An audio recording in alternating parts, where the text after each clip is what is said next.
Tubong kahoy na tahanan namin noon, kawayan ng sahig, pawid ang bubong.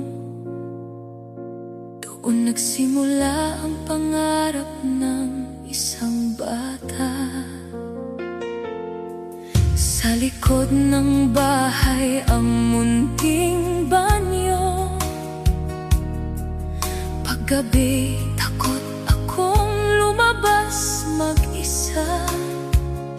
Lampara lang ang ilaw sa aming gabi.